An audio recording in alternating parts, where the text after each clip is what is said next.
Hello అండి. Welcome to Neeraja's world. ఇదేంటో చూసారా? చికెన్ కబాబ్ లాంటిదండి. కానీ చికెన్ కబాబ్ కాదు. ఇది మనం వీట్ ఫ్లోర్‌లో చేస్తాం. చికెన్ తినకూడదు కదా ప్రెజెంట్. సో, ఇలా కొత్తగా ట్రై చేయండి. అందరికీ డెఫినెట్‌గా నచ్చుతది. ఫస్ట్ ఇందులో మనం ఒక బౌల్‌లో ఒక కప్ వీట్ ఫ్లోర్ తీసుకోవాలి. వీట్ ఫ్లోర్‌లో కొంచెం సాల్ట్ వేసుకొని కలుపుకొని, తర్వాత కొంచెం ఇందులోకి వాటర్ వేసుకొని చపాతీ పిండి కలుపుకుంటాం కదా! అలా కలుపుకోవాలి. బాగా మెత్తగా కలుపుకోవాలండి. డెఫినెట్‌గా ట్రై చేయండి. ఎందుకంటే ఇప్పుడు మనం చికెన్ తినకూడదు కదా! బర్డ్ ఫ్లూ ప్రాబ్లమ్ ఉంది. సో, ఇప్పుడు చికెన్ తినకూడదు కదా! పిల్లలకి ఇలా కొత్తగా చేసి పెడితే చాలా ఇష్టంగా తింటారు. అండ్ డిఫరెంట్‌గా కూడా ఉంటుందండి. డెఫినెట్‌గా ట్రై చేయండి. ఇలా మెత్తగా చపాతీ పిండిలా కలుపుకోవాలి. దాన్ని పక్కన పెట్టేసి నేను ఒక గ్లాస్ వాటర్ ఫ్రిడ్జ్‌లో పెట్టేసుకున్నాను. కోల్డ్ వాటర్ తీసుకున్నాను.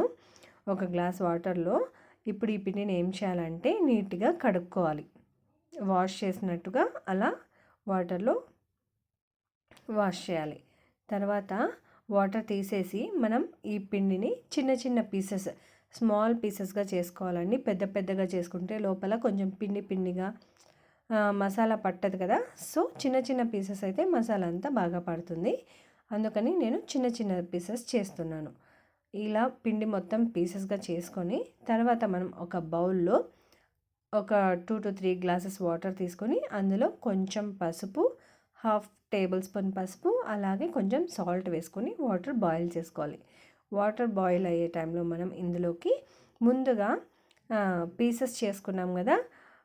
గోధుమ పిండి చికెన్ పీసెస్ లాగా ఆ పీసెస్ని ఈ వాటర్లోకి వేసేయాలి. అన్ని పీసెస్ ఇందులోకి వేసేసి ఒక 5-10 మినిట్స్ కొంచెం బాయిల్ చేయాలండి. బాయిల్ చేయడం వల్ల ఏమవుతుందంటే అది పచ్చి పచ్చిగా అనిపించదనమాట మనం కబాబ్ చేసుకున్నప్పుడు. ఇలా బాగా బాయిల్ చేసుకోవాలండి. చూసారా? బాగా మరుగుతుంది.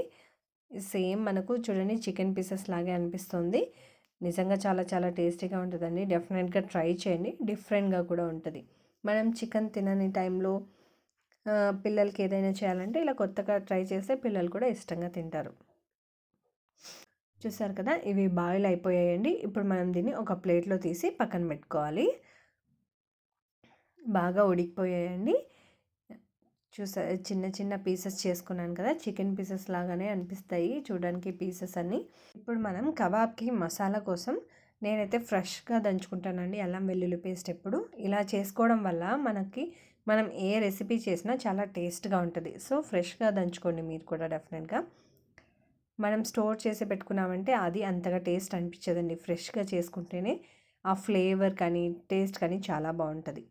అలా చేసి పక్కన పెట్టుకున్న తర్వాత ఒక బౌల్‌లో ఒక 4-5 టేబుల్ స్పూన్ కార్న్ ఫ్లోర్ తీసుకున్న, అందులో సరిపడా సాల్ట్, అలాగే కారం వేసుకోవాలి. ఇందులోకి గరం మసాలా, అలాగే జీరా పౌడర్ వేసుకున్నాను. తర్వాత కబాబ్ పౌడర్ కొంచెం వేసుకోవచ్చు. ఇది ఆప్షనల్ అండి. ఒక హాఫ్ లెమన్ పిండుకోవాలి. తర్వాత చిన్నగా చాప్ చేసుకున్న కరివేపాకు, చిన్నగా చాప్ చేసుకున్న కొత్తిమీర, అలాగే అల్లం వెల్లుల్లి పేస్ట్ అన్నీ మసాలాకన్నీ వేసుకున్న తర్వాత బాగా మిక్స్ చేసుకోవాలి. మిక్స్ చేసిన తర్వాత ముక్కలు ఉంటాయి కదా, మనం ఆల్రెడీ రెడీ చేసి పెట్టుకున్నాం కదా పీసెస్, ఆ పీసెస్ అన్నీ ఇందులోకి వేసుకొని ముక్కలకి అంతా మసాలా బాగా పట్టేలాగా కలుపుకోవాలి. మనకు మసాలా కలుపుకున్నప్పుడు డ్రైగా అనిపించిందంటే ఒక 2 టేబుల్ స్పూన్ వాటర్ వేసుకోవచ్చండి. అలా వేసుకున్నామంటే మొత్తం మసాలా అంతా ముక్కలకి నీట్‌గా పట్టుకుంటుంది. చూసారా? నీట్‌గా సేమ్ కబాబ్ పీసెస్ లాగే రెడీ అయిపోయాయి. ఇప్పుడు మనం దీన్ని ఫ్రై చేసుకుందాం.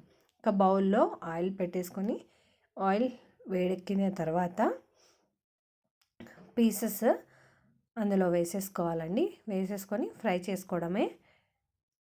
ఆయిల్ హీట్ అయిన తర్వాత పీసెస్ వేసుకొని డీప్ ఫ్రై చేసుకోవాలండి. మీడియం ఫ్లేమ్లోనే డీప్ ఫ్రై చేసుకోవాలి. ఇది జస్ట్ ఒక 5-8 మినిట్స్లో ఫ్రై అయిపోతాయండి.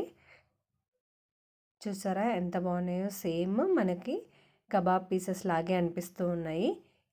ఇందులో నేను ఫుడ్ కలర్ అలా ఏం యాడ్ చేయలేదు కదా! సో, న్యాచురల్ కలర్లోనే ఉన్నాయండి. ఫుడ్ కలర్ యాడ్ చేస్తే రెడ్గా ఉంటాయి. హెల్దీ కాదు కదా, సో నేను అందుకని ఫుడ్ కలర్స్ ఏమి యూజ్ చేయను.